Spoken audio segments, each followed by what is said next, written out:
ایرانی حملے کے سائرن بجے۔ سائرن کی آواز پر اسرائیلی پارلیمنٹ کے ارکان اجلاس چھوڑ کر شیلٹر منتقل ہو گئے۔ امریکی نیوز چینل کی ٹیم پر حملے کے بعد اسرائیلی آرمی چیف نے ایکشن لیتے ہوئے مغربی کنارے کی پوری فوجی بٹالین معطل کر دی۔ امریکی چینل کی ٹیم اسرائیلی قابضین کی جانب سے فلسطینیوں کی بستی پر زبردستی قبضے کے بعد کوریج میں مصروف تھی۔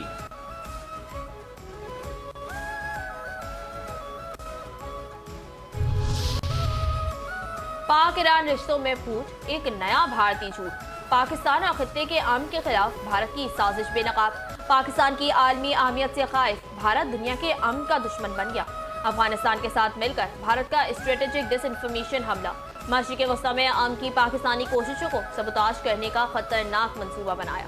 خفیہ ڈس انفارمیشن نیٹ ورک کے ذریعے ایران کے نام پر پاکستان کے خلاف منظم اور اسٹریٹجک پروپیگنڈا آپریشن لانچ کیا گیا۔ جعلی ایرانی شناختوں کے ذریعے پاکستان میں نفرت پھیلانے کا بیانیہ گھڑنے کا انکشاف ہوا۔ ڈس انفارمیشن مہم کا آغاز INN ایران نیوز اور ایران ٹی وی جیسے گھوسٹ ایکس اکاؤنٹ سے کیا گیا۔ بھارت سے آپریٹ ہونے والا پلیٹ فارم عالمی سطح پر جھوٹ پھیلاتا رہا۔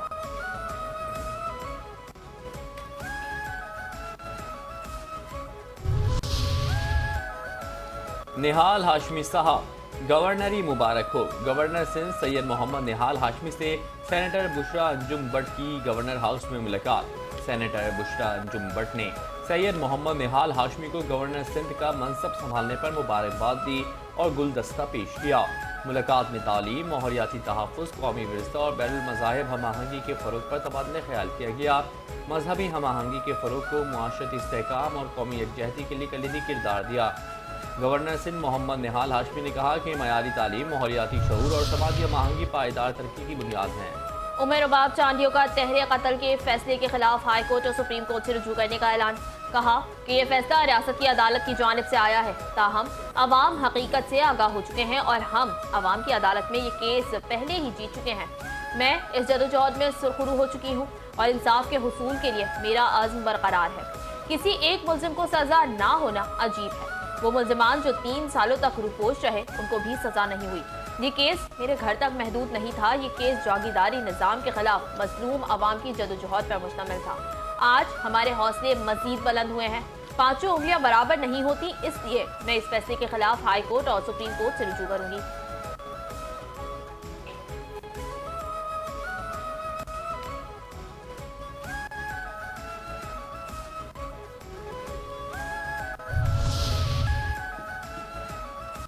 اشفاق مجید وانی کی ولولہ انگیز یادیں۔ بہادر کشمیری رہنما اشفاق مجید وانی کی شہادت کو 36 برس بیت گئے۔ اشفاق مجید وانی نے نوجوان نسل کو بیدار کیا اور تحریک آزادی کشمیر میں نئی روح پھونک دی۔ 1980 کی دہائی کے آخر میں ابھرنے والی نوجوان مزاحمتی قیادت کا اہم نام اشفاق مجید وانی تھے، جنہوں نے سیاسی شعور اور بیداری کو تقویت دی۔ اشفاق مجید وانی دین اور فکر اقبال سے متاثر باہمت رہنما تھے، جنہوں نے نوجوانوں میں آزادی اور حریت کا جذبہ پیدا کیا۔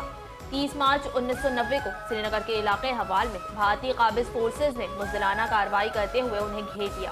اشفاق مجید وانی قابض بھارتی فوج کے خلاف آخری دم تک بہادری سے لڑتے ہوئے شہید ہو گئے۔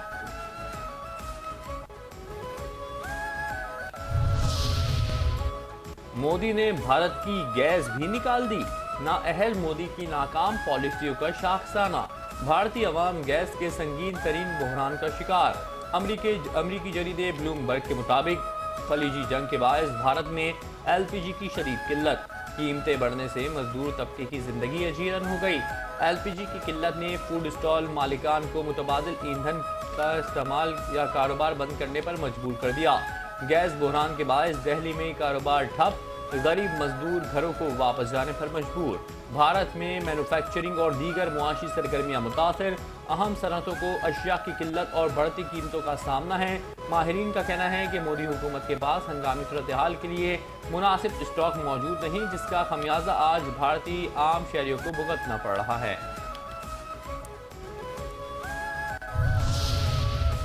سمندر پار افغانیوں کی طالبان مخالف بیٹھک۔ برٹش پارلیمنٹ میں افغان طالبان کے سیاسی و سماجی مخالفین کا تاریخی اجلاس۔ رجیم پر کڑی تنقید۔ بیرون ملک مقیم افغان شہری بھی شریعت کے نام نہاد علمبردار طالبان رجیم کے غاصبانہ اقتدار کے خلاف سراپا احتجاج۔ برطانوی پارلیمنٹ میں ویمن فار افغانستان فاؤنڈیشن کا اجلاس۔ افغان طالبان کے خلاف سخت موقف سامنے آ گیا۔ افغان طالبان کے سیاسی اور عسکری مخالفین کے اجلاس میں رجیم کی انتہا پسند پالیسیوں اور انسانی حقوق کی پامالیوں پر سخت رد عمل۔ ویمن فار افغانستان فاؤنڈیشن کے اجلاس میں جاری کردہ اعلامیے کے مطابق افغان طالبان رجیم نے مذہب کا سیاسی استعمال کر کے افغانستان کا سیاسی و سماجی ڈھانچہ تباہ کر دیا۔ افغان طالبان کی جانب سے طاقت کے بے جا استعمال اور بنیادی انسانی حقوق بالخصوص خواتین کے حقوق پر قدغنوں نے بحران کو مزید سنگین کر دیا۔ افغانستان کی بگڑتی انسانی اور اقتصادی صورتحال، بڑھتی غربت اور عوامی مشکلات رجیم کی نااہلی کی دلیل ہیں۔ افغانستان کے مستقبل کا سیاسی نظام عوام کی مرضی، جامع شمولیت اور جدید آئینی فریم ورک ہے۔ پاکستان میں ڈیجیٹل فائننس میں نمایاں پیش رفت، عالمی سرمایہ کاروں کی دلچسپی میں اضافہ۔ پاکستان میں ڈیجیٹل فائننس کے شعبے میں بڑھتے مواقع سرمایہ کاروں کی توجہ کا مرکز بن رہے ہیں۔ چینی فن ویلویشن گروپ اور فن لیب کے وفد نے chairman securities and exchange commission of Pakistan doctor Kabir Ahmed Sidhu سے ملاقات کی۔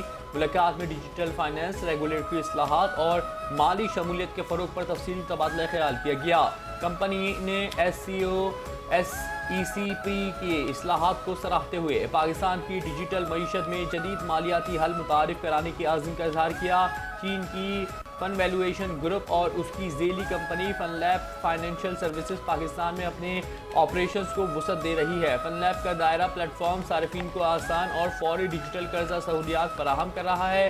فن ویلویشن کی شمولیت اس اسکیم سہولیات یافتہ طبقات کے لیے باضابطہ کریڈٹ تک رسائی مزید وسیع ہوگی۔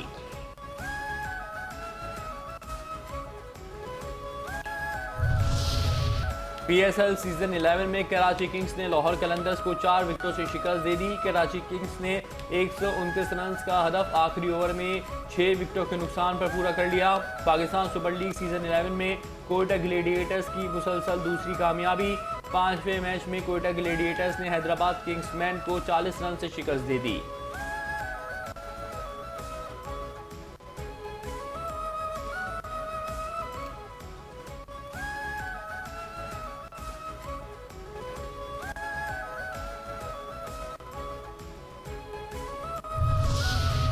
اور آسٹریلیا میں طاقتور طوفان کے باعث آسمان خون کی طرح سرخ ہو گیا۔ تیز ہوائیں چلنے کے بعد چند ہی منٹوں میں دن کی روشنی ختم ہو گئی۔